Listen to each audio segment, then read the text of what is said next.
GIDC plot and shed holders એસોસિએશનની ચૂંટણી 12મી ઓક્ટોબરને રવિવારે સવારે 9 વાગ્યાથી યોજાશે। આ ચૂંટણીને કારણે જીઆઈડીસી વિસ્તારમાં વિધાનસભાની ચૂંટણી હોય તેવો માહોલ જામ્યો છે। બંને પક્ષની પેનલના ઉમેદવારો મતદારોનો સંપર્ક કરી પોતાની ફેવરમાં મતદાન કરવા માટે અપીલ કરી રહ્યા છે।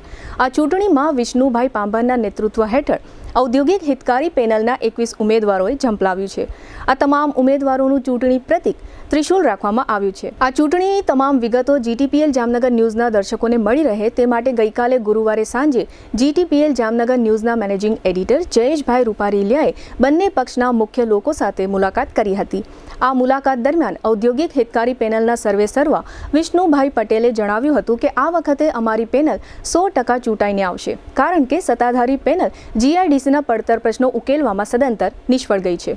આ ઉપરાંત સત્તાધારી પેનલ દ્વારા જે પ્રમાણે જીઆઈડીસીનો પારદર્શક વ્યવહાર રાખવો જોઈએ તેમાં પણ તેઓ સદંતર નિષ્ફળ નીવડ્યા છે। ખાસ કરીને પોતાની ખાનગી પેઢી હોય તે રીતનો જીઆઈડીસી એસોસિએશનનો વહીવટ કરેલ છે, જેને કારણે પણ સત્તાધારી પેનલ સામે ઉદ્યોગકારોમાં નારાજગી છે। ઉદ્યોગકારોને વિશ્વાસમાં લીધા વગર મહાનગરપાલિકા સાથે કરોડો રૂપિયાનું એમઓયુ કરી ઉદ્યોગકારો ઉપર ભારણ નાખ્યાનો વિષ્ણુભાઈ પટેલે ગંભીર આક્ષેપ કર્યો હતો, જેને કારણે પણ ઉદ્યોગકારોમાં એટલે કે મતદારોમાં ભારે નારાજગી છે। કારોબારીની ચૂંટણી માટે વિષ્ણુભાઈ પટેલની પેનલના 21 ઉમેદવારોએ ઉમેદવારી કરી છે, જેમાં સેલ્ફોઝાઇમ એગ્રો ઇન્ડિયા પ્રાઇવેટ લિમિટેડના વિષ્ણુભાઈ પટેલ, સુપર ઇમ્પેક્સના અતુલભાઈ ગંગદાસભાઈ કાછડિયા, જગદીશ પેકેજિંગના અશોકભાઈ પોપટભાઈ કાછડિયા, મહાલક્ષ્મી ગ્રુપના જિગ્નેશ ભગવતીલાલ લાવટી, સનરાઇઝ ઇન્ડસ્ટ્રીઝના દિલીપભાઈ મોરજીભાઈ વાદી, એમપી કાસ્ટના લાલજીભાઈ ગિરધરભાઈ મારકણાએ વિષ્ણુભાઈ પટેલની પેનલમાંથી ઉમેદવારી કરી છે। કનૈયા બ્રાસ પ્રોડક્ટ્સના અનિલભાઈ ગોગનભાઈ કથિરિયા, વિગોર પ્લાસ ઇન્ડિયા પ્રાઇવેટ લિમિટેડના જયેશભાઈ પ્રેમજીભાઈ કથિરિયા અને દુદાણી મેટલ એન્ડ એલોય્સના ઓમપ્રકાશ દુદાણી સહિતના ઉદ્યોગપતિઓએ આ ચૂંટણીમાં વિષ્ણુભાઈની પેનલમાંથી ઉમેદવારી કરી ઝંપલાવ્યું છે। આ ઉપરાંત આરતી મેટલના Jitendra Kapurchand Shah, advocate and consultant Mukeshbhai Mohanbhai Virani, Shri Sai Shakti ઇન્ડસ્ટ્રીઝના સંજયભાઈ હીરા ભાઈ ઘાવડે પણ ઔદ્યોગિક હિતકારી પેનલમાંથી ઉમેદવારી કરી છે। આનંદ બ્રાસ કોમ્પોનેન્ટ્સના જયંતિભાઈ બાવનજીભાઈ માધાણી, પાટીદાર ડેરી ફૂડ્સના ઈશ્વરભાઈ માકડિયા, ભાગ્યોદય ઇન્ડસ્ટ્રીઝના ધનજીભાઈ મોહનભાઈ ઢોલરિયાએ પણ વિષ્ણુભાઈ પટેલની પેનલમાંથી ઉમેદવારી કરી છે। આ ઉપરાંત નમ્રતા બ્રાસ ઇન્ડસ્ટ્રીઝના જીતેન્દ્રભાઈ કેશવજીભાઈ ડોબરિયા, જય વરુડી ઇલેક્ટ્રોપ્લેટર્સના અશ્વિનભાઈ કેશવજીભાઈ મોલિયા, રાજ એન્જિનિયર્સના શાંતિલાલ જમનભાઈ પરમાર, શ્રી વાકોલ ક્રાફ્ટના રામજીભાઈ રતિભાઈ કણઝારિયા અને એમડી કોર્પોરેશનના દીપકભાઈ નારિયા સહિત 21 ઉમેદવારોએ વિષ્ણુભાઈ પટેલની ઔદ્યોગિક હિતકારી પેનલમાંથી ઉમેદવારી કરી જીઆઈડીસીના પડતર પ્રશ્નો ઉકેલવાની ખાતરી આપી છે। આમ બંને પક્ષ તરફથી કુલ 42 ઉદ્યોગપતિઓએ આ ચૂંટણી જંગમાં ઝંપલાવ્યું છે। આ ચૂંટણીને કારણે ઉદ્યોગકારોમાં મતદાન કરવાનો પણ ભારે ઉત્સાહ જોવા મળી રહ્યો છે। આ તકે પૂર્વ પ્રમુખ દિનેશભાઈ ચાંગાણીએ મતદારોને વિષ્ણુભાઈ પટેલની પેનલને પેનલ ટુ પેનલ મત આપવા અપીલ કરી છે। હવે એ જોવાનું રહ્યું કે આ બંને બળિયા ઉમેદવારોમાંથી કોનો વિજય થાય છે। 11મી ઓક્ટોબર એટલે કે આવતીકાલે શનિવારે સાંજે 6 કલાકે વિષ્ણુભાઈ પટેલની પેનલના વિજય માટે એક જાહેર મહાસભા દુદાણી ગ્રુપના પ્લોટ નંબર 4033 ઉપર રાખવામાં આવી છે। આ જાહેર સભામાં ઉદ્યોગકારોને ઉપસ્થિત રહેવા માટે વિષ્ણુભાઈ પટેલ તરફથી ભાવભર્યું નિમંત્રણ પાઠવવામાં આવ્યું છે। ગઈકાલે સાંજે જીટીપીએલ જામનગર ન્યૂઝના મેનેજિંગ એડિટર જયેશભાઈ રૂપારેલિયાએ વિષ્ણુભાઈને કરેલ પ્રશ્નોત્તરીના આ રહ્યા મુખ્ય અંશો। જીટીપીએલ જામનગર ન્યૂઝમાં તમામ દર્શકો સ્વાગત છે। આજે અમે લોકો જીઆઈડીસી પ્લોટ ખાતે આવ્યા છે અને ખાસ કરીને જીઆઈડીસી પ્લોટ એન્ડ શેડ હોલ્ડર્સની એક ચૂંટણી થઈ રહી છે અને ખાસ કરીને દર 3 વર્ષે થતી હોય છે। એમાં આજે રસાકસીનો જંગ જામ્યો છે અને ખાસ કરીને પ્રગતિશીલ પેનલ એટલે કે દિનેશભાઈ ડાંગરિયાની પેનલ છે। આમાં 21 ઉમેદવારો ઊભા રાખ્યા છે કારોબારી માટે અને આ જ રીતે ઔદ્યોગિક હિતકારી પેનલ એટલે કે વિષ્ણુભાઈ પાંભરના નેતૃત્વ હેઠળ 21 લોકોએ ઉમેદવારી કરી છે। એટલે લગભગ અહીંયા વિધાનસભા જેવો માહોલ છે અને ખાસ કરીને એટલી બધી આ GIDC plot and shed holders બહુ મોટું છે અને ખાસ કરીને લગભગ 4000થી લગભગ 6000 યુનિટ અહીંયા ઓલરેડી એક્ટિવ છે। 235 એકરની અંદર આ પથરાયેલું છે અને એની અંદર લગભગ ઉદ્યોગપતિઓ સાહસિક હોય છે, એટલે કે આ આખી ઔદ્યોગિક ઝોન જે છે એને નેટ એન્ડ ક્લીન રાખવું પડે, એને દિવસે દિવસે આમાં પ્રગતિ કરવી પડે એટલા માટે આ લોકો એસોસિએશન બનાવ્યું હોય ને એસોસિએશનની અંદર એક કે વર્ષોથી આ બધી મુવમેન્ટ હાલે છે। ચૂંટણીની એક વાત હોય છે એટલે કે નેતૃત્વ આપવાની વાત હોય છે। એટલે આ રીતે 12 તારીખે રવિવારે સવારથી લઈ 9 વાગ્યાથી લઈને સાંજના 5 વાગ્યા સુધી આ ચૂંટણીનો બેલેટ પેપરના માધ્યમથી વર્કઆઉટ થવાનું છે. તો આપણી સાથે ઔદ્યોગિક હિતકારી પેનલના વિષ્ણુભાઈ પાંભર આપણી સાથે જોડાયેલા છે. આપણે એ ઉમેદવાર તો છે જ, પણ એના નેતૃત્વ હેઠળ એ બીજા 20 એટલે કે ટોટલ 21 લોકોએ એને ઊભા રાખ્યા છે ને લગભગ આ વખતે સત્તા એને મળે એવો એનો બેસ્ટ પ્રયત્ન છે. એટલે આપણી સાથે વિષ્ણુભાઈને આપણે પૂછશું. વિષ્ણુભાઈ, તમારે તરક આ જે પ્રમાણે સેન્ડ હોલ્ડર્સ જે ચૂંટણી છે એ ચૂંટણી બાબતે આપનું શું કહેવું છે, અને ખાસ કરીને તમે ઘણા સમયથી આ બધી મહેનત કરો છો, લોકો મતદારો તરફથી તમને આવકાર કેવો મળી રહ્યો છે? જે સત્તાધારી પેનલ છે એ લગભગ 7 વર્ષથી અત્યારે હાલ સત્તામાં રહેલી છે, અને લાસ્ટ ટાઈમ પણ અમે લોકોએ આ પેનલ અમે લોકોએ એના વિરોધમાં ચૂંટણી લડેલા હતા.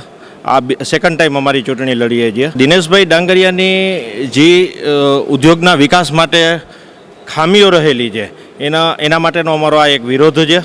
અને વિરોધમાં ખાસ કરીને 2-3 મુદ્દાઓ છે, જેમ કે એમઓયુના મુદ્દાઓમાં ઘણી બધી ખામીઓ રહી ગયેલી છે. ઉદ્યોગ માટે પાણીના પ્રશ્નોનો નિકાલ નથી થઈ શક્યો. ઘણા બધા એવા પ્રશ્નો છે કે એમઓયુમાં અને ફાઇનલ ટચમાં બે ડિફરન્સ દેખાડેલો છે.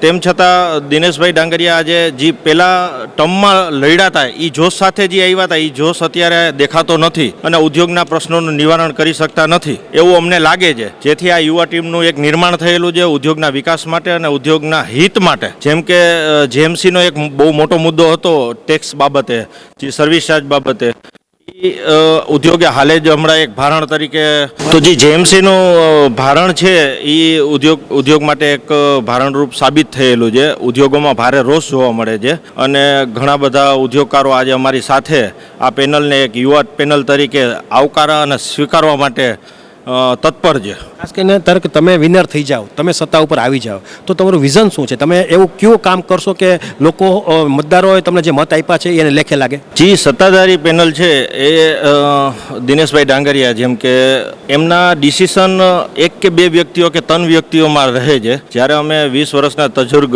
અથવા સારા ઉદ્યોગપતિઓને સાથે લઈ અને ઉદ્યોગોને સ્વીકારી હિત માટે જે કામ કરશું, એને ખાસ કરીને જે અત્યારે હાલની પેનલ 2 થી 3 વ્યક્તિઓમાં ડિસિઝન લઈ અને જે ઉદ્યોગ ઉપર ભારણ મૂકેલું છે તેવું નહીં બનવા દઈએ. કારણ કે અમારી સાથે 20 વર્ષના તજજ્ઞો અને અનુભવવાળા વ્યક્તિઓને સાથે લઈને ચાલશું. એક કોર કમિટીનું અમે નિર્માણ કરશું, અને જેવા કે જીપીસીપીના પ્રશ્નો, જે પાણીના મુદ્દામાં પ્રશ્નો છે, એ બધાય પ્રશ્નોનું અમે નિવારણ કરશું, અને ઉદ્યોગકારોને સાથે લઈ અને વિશ્વાસમાં લઈને આ કામ અમે આગળ વધારશું.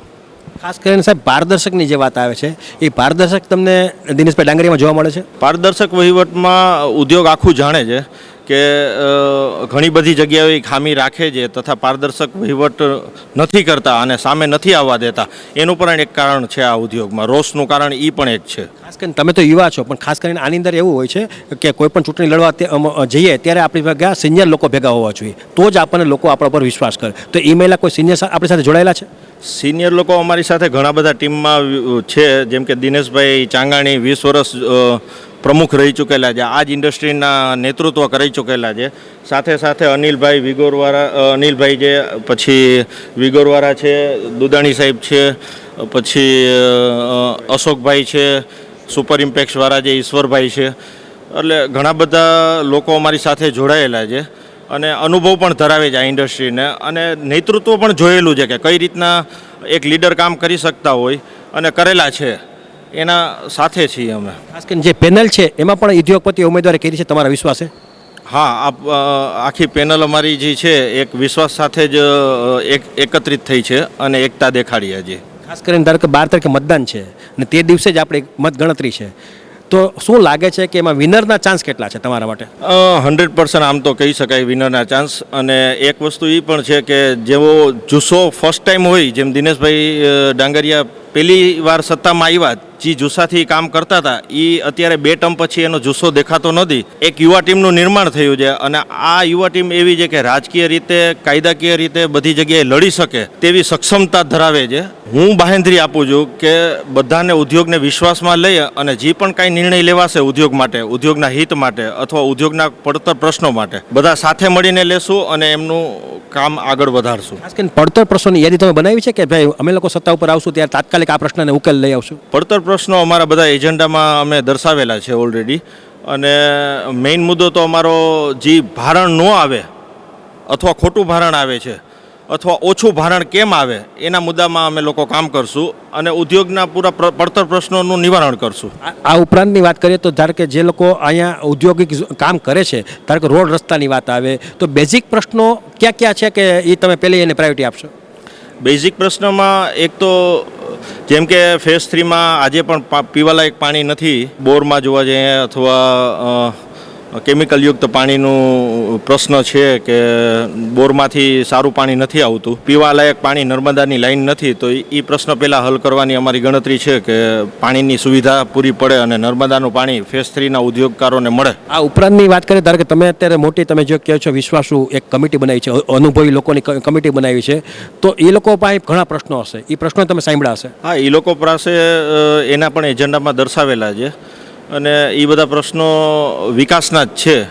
એ વિકાસમાં જે પહેલાંના કાર્ય કરવા પડે, જેમ કે એ લોકો એમ કહે છે કે પેવર બ્લોક નાખવો છે, તો પેવર બ્લોક પહેલાં સિવેજની અથવા ટ્રીટમેન્ટ એક ગટરની વ્યવસ્થા હોવી જોઈએ, પછી આપણે પેવર બ્લોક નાખીએ તો એ વધારે યુઝફુલ રહે. ધારો કે ભંડોળની જે વાત આવે છે એ ભંડોળનો ધારો કે ગયા વખતે મેં જોયું હતું કે આ 75 લાખ રૂપિયા જે એમાઉન્ટ હતી, તો આ વખતની ધારો કે બેલેન્સની વાત કરીએ તો એસોસિએશનમાં કેટલી બેલેન્સ હશે? એમના સાધારણ સભામાં જાહેર કરેલું હતું કે જેમ કે 125 કરોડ રૂપિયા ઉદ્યોગકારો પાસેથી જેએમસીના ટેક્સ સ્વરૂપે અથવા સર્વિસ ચાર્જ પ્રમાણે એ લોકોએ ઉઘરાવેલા છે, જે એક દમન તરીકે ઉઘરાવેલા છે, કારણ કે પાછલી અસરથી 2018થી 2023 2025 સુધીના ઉઘરાવેલા છે.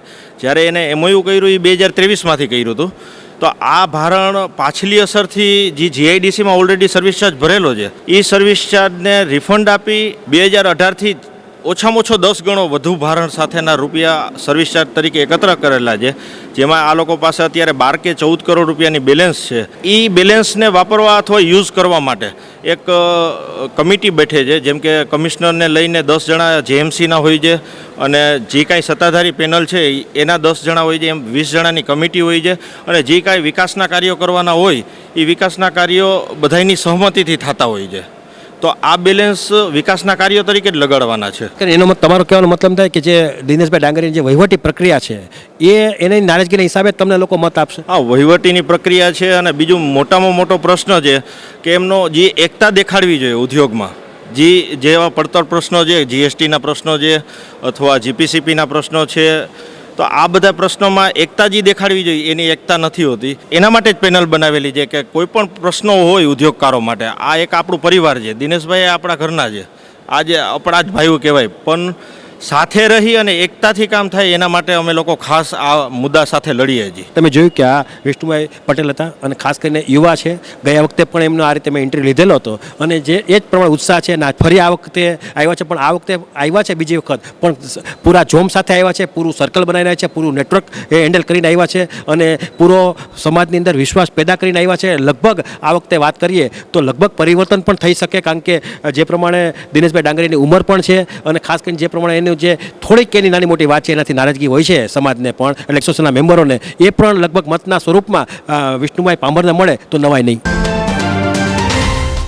આ એસોસિએશનના જ પ્રમુખ, પૂર્વ પ્રમુખ એવા દિનેશભાઈ ચાંગાણી આપણી સાથે જોડાયેલા છે અને ખાસ કરીને આ યુવા ધનની જે ટીમ અહીંયા મૂકવામાં આવી છે, પેનલ મૂકવામાં આવી છે, એને પૂરેપૂરું પ્રોત્સાહન આપે છે, પૂરેપૂરું માર્ગદર્શન આપે છે. તો આપણી સાથે દિનેશભાઈ જોડાયેલા છે. આપણે એમને પૂછશો કે સાહેબ, તમારે આમ તો વાત કરીએ તમારા માટે તો આ દીકરા સમાન છે આ બધા લોકો, અને તમારો તો એવડો અનુભવ છે, તમે પૂર્વ પ્રમુખ તરીકે રહેલા છો, તો તમે આને માર્ગદર્શક પણ રહેવું પડશે તમારે, અને આવતા દિવસોમાં જે પ્રમાણે સહકારની ભાવનાથી તમારી સાથે જે વિશ્વાસે વર્કઆઉટ કર્યું છે, તો શું કહેશો આપ? આ એસોસિએશનમાં 20 વર્ષ મેં સેવા આપી છે અને અહીંના ઇન્ફ્રાસ્ટ્રક્ચરમાં જે કાંઈ સુવિધા અમારા વખતમાં ડેવલપ કરવામાં આવી અને જે કાંઈ પ્રોજેક્ટો મૂકવામાં આવેલા હતા, દિનેશભાઈ ડાંગરિયાની પેનલ આવ્યા પછી બધા પ્રોજેક્ટો અભેરાય ચડાવી દીધા. જે ઇન્ફ્રાસ્ટ્રક્ચરના પ્રોજેક્ટ હતા, 100 કરોડનું એમઓયુ કર્યું હતું પાણીના ટ્રીટમેન્ટ કરી અને ઠેઠ દળિયા સુધી પહોંચાડવાનું, પછી ફેઝ 3માં પાણી પુરવઠા યોજના હતી, આવા બધા પ્રોજેક્ટો હતા એ અમલવારી કરવા બદલે મૂકી દીધું. એટલે ઉદ્યોગકારોને ઇન્ફ્રાસ્ટ્રક્ચરમાં મોટો લોસ પડ્યો છે. એટલે આ યુવા ટીમ બધાને તૈયાર થઈ, એટલે આપણે એને માર્ગદર્શન આપ્યું કે ભાઈ આમાં આપણે ઇન્ફ્રાસ્ટ્રક્ચરમાં પહેલાં કામ કરવાની જરૂર છે. અન્ય એસોસિએશનમાં શું હોય છે કે ખાલી રજૂઆત કરવાની, પ્રશ્નનો નળ તો હોય એનો રજૂઆત કરી એનો નિરાકરણ લેવાની માટેનું હોય છે. ત્યારે આ એસોસિએશનના ડેવલપિંગ કરવાનું પાયાની વાત આ એસોસિએશનની છે. એટલે પાયાની વાત ભૂલીને ખાલી તમે વાતો એમ જ કર્યા રાખો કે ભાઈ અમે ઓલું કર્યું ના કર્યું, એનો કાંઈ મતલબ નથી. એટલે ઉદ્યોગકારોમાં પણ રોષ છે. એટલે અમે વિચાર્યું, અમે જૂની બોડી જેટલા લોકો કારોબારી સભ્ય અમે 20 વર્ષ જઈ ચૂક્યા છીએ કે ભાઈ યુવા બોડીને આપણે તૈયાર કરી અને ઉદ્યોગના હિતમાં કામ કરવા માટે અને કાંઈ પણ માર્ગદર્શન ગમે ત્યારે જરૂર પડે ત્યારે માર્ગદર્શન આપી અને ઉદ્યોગના હિતમાં કામ કરાવવા માટે એને પ્રોત્સાહન આપવાનું છે. ખાસ કરીને તમારી જે એસોસિએશનની જે છે સભ્યો એમાં 1843 મેમ્બરો છે, તો એક વડીલ તરીકે તમે મતદારોને શું કહેશો? મતદારોને માર્ગદર્શન તો આપવું પડશે તમારે, એને અમારા ન્યૂઝ દ્વારા તમારે અપીલ પણ કરવી પડશે કે વિષ્ણુભાઈ પાંભરને આપવાનું થશે. આ તકે હું સમગ્ર ફેઝ 2 અને 3 વિસ્તારના ઉદ્યોગકારોને અપીલ કરવા માગું છું, ત્રિશુલમાં મત આપી અને વિષ્ણુભાઈની પેનલને જંગી બહુમતી જીતાવો. પેનલ ટુ પેનલ મત આપે એવો ખાસ મારો સર્વે ઉદ્યોગકારોને વિનંતી છે. ખાસ કરીને મતદારોને તમારે વિશ્વાસ પણ અપાવવો પડશે કે કાંઈ પણ આ લોકો ભૂલ કરે માર્ગદર્શક રહેશો. અને બીજું કે ઉદ્યોગકારોને હું એ પણ ખાતરી આપું છું કે કોઈ પણ બાબતમાં આ લોકોની કચાશ રહેતી હશે તો અમે એને કાન પકડીને પણ કામ કરાવી શકશું.